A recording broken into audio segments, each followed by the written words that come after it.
Supreme കോടതിയുടെ ജഡ്ജിമാർക്ക് പറ്റുന്ന ചില പിശകുകൾ പരമോന്നത നീതിപീഠത്തിന് തന്നെ വലിയ പേരുദോഷം വരുത്തിവെക്കുകയാണ് യഥാർത്ഥത്തിൽ.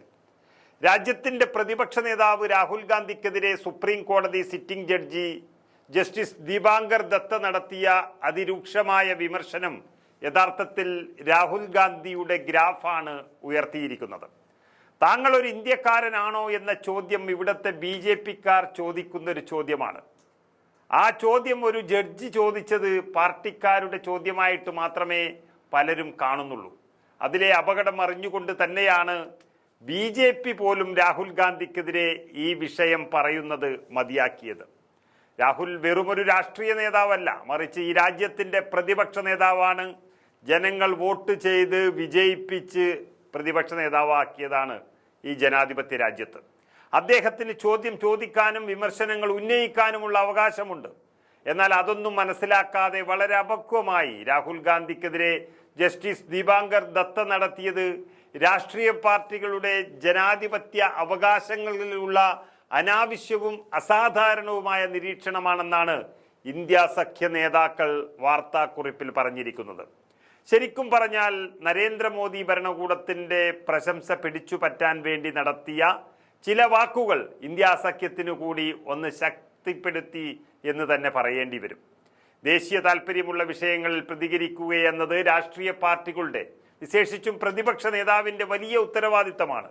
നമ്മുടെ അതിർത്തികൾ സംരക്ഷിക്കുന്നതിൽ കൺമുന്നിൽ സർക്കാർ പരാജയപ്പെടുന്നത് കാണുമ്പോൾ ആ സർക്കാരിന് ഉത്തരവാദിത്തത്തെക്കുറിച്ച് ഓർമ്മിപ്പിക്കേണ്ടത് ഓരോ പൗരന്റെയും ധാർമ്മിക ബാധ്യതയാണെന്നും അതാണ് ഈ രാജ്യത്തിന്റെ പ്രതിപക്ഷ നേതാവ് രാഹുൽ ഗാന്ധി പറഞ്ഞതെന്നും അത് തന്നെയാണ് ഇന്ത്യയുടെ മുഴുവൻ അഭിപ്രായമെന്നും ഇന്ത്യ മുന്നണി വാർത്താക്കുറിപ്പിൽ വ്യക്തമാക്കിയതോടെ സത്യത്തിൽ പ്രതിരോധത്തിലായത് ജഡ്ജി മാത്രമല്ല, ഇത് ആയുധമാക്കാൻ കാത്തിരുന്ന BJP കൂടിയാണ്.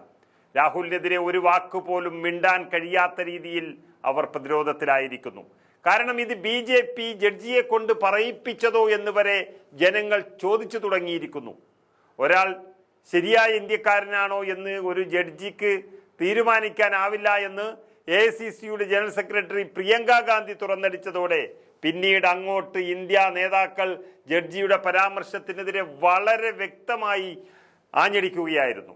2020 ഗാൽവാൻ ഏറ്റുമുട്ടലിന് ശേഷം ദേശസ്നേഹികളായ എല്ലാ ഇന്ത്യക്കാരും ചൈനയുടെ അധിനിവേശം സംബന്ധിച്ച് ഈ മോദി സർക്കാരിൽ നിന്ന് ഉത്തരം തേടിയിട്ടുണ്ട് എന്നാണ് കോൺഗ്രസ് ഓർമ്മിപ്പിച്ചത്. അവരെയെല്ലാം ഇന്ത്യക്കാരനാണോ എന്ന് ചോദിക്കാൻ പറ്റുമോ?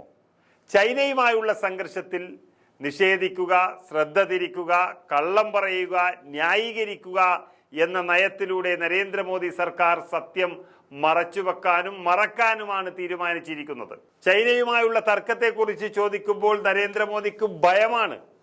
പക്ഷെ പാകിസ്ഥാന്റെ പേര് പറഞ്ഞ് വികാരം കൊള്ളുന്നവർക്ക് ചൈനയുടെ ഇത്രയും വലിയ ദ്രോഹത്തെക്കുറിച്ച് ചോദിച്ചപ്പോൾ ഉണ്ടായ ഈ കലിപ്പ്, അത് തോൽവി സമ്മതിക്കലാണ് യഥാർത്ഥത്തിൽ.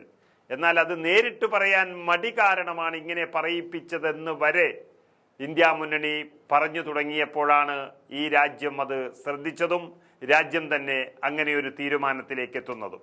രാഹുൽ ഗാന്ധി എന്ന പ്രതിപക്ഷ നേതാവിന്റെ ധീരതയാണ് അപ്പോൾ ഈ രാജ്യം ശരിക്കും മനസ്സിലാക്കിയത്. യഥാർത്ഥ ഇന്ത്യക്കാരൻ ഈ രാജ്യത്തിന് വേണ്ടി ചോദ്യം ചോദിച്ചുകൊണ്ടേയിരിക്കുമെന്നാണ് രാജ്യം തന്നെ ഇപ്പോൾ വിലയിരുത്തിയത്. അപ്പോഴാണ് രാഹുൽ ഗാന്ധിയുടെ ഗ്രാഫ് ഈ വിഷയത്തിൽ ഉയർന്നിരിക്കുന്നത്. 2020 ജൂണിൽ ലഡാക്കിലെ ഗൽവാൻ താഴ്വരയിൽ ചൈനീസ് സൈനികർ ഇന്ത്യൻ സൈനികരുമായി ഉണ്ടാക്കിയ ഏറ്റുമുട്ടലിനെ കുറിച്ച് പ്രതിപക്ഷ നേതാവ് രാഹുൽ ഗാന്ധി നടത്തിയ പരാമർശങ്ങളെയാണ് ഇങ്ങനെ ഈ കടുത്ത ഭാഷയിൽ ജസ്റ്റിസ് ദത്ത വിമർശിച്ചത്.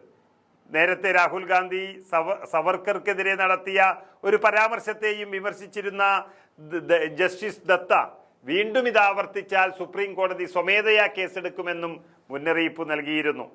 ഒരു RSS നേതാവിനെതിരെ പറഞ്ഞപ്പോൾ ആ ജസ്റ്റിസിനുണ്ടായ വികാരമാണ് ഇവിടെ ചർച്ച ചെയ്യപ്പെട്ടത്. എല്ലാം കൂട്ടി വായിക്കുമ്പോൾ ഇതൊരു വിരോധമെന്ന് രാജ്യം പറഞ്ഞു തുടങ്ങിയിരിക്കുന്നു. ഏതായാലും കോടതിയുടെ ഈ ഒരു പരാമർശം രാഹുൽ ഗാന്ധിയെ കൂടുതൽ കരുത്തനാക്കി എന്ന് തന്നെ പറയേണ്ടി വരും. ഒപ്പം ഇന്ത്യ മുന്നണിയും ഒന്ന് ഉണർന്നിരിക്കുന്നു.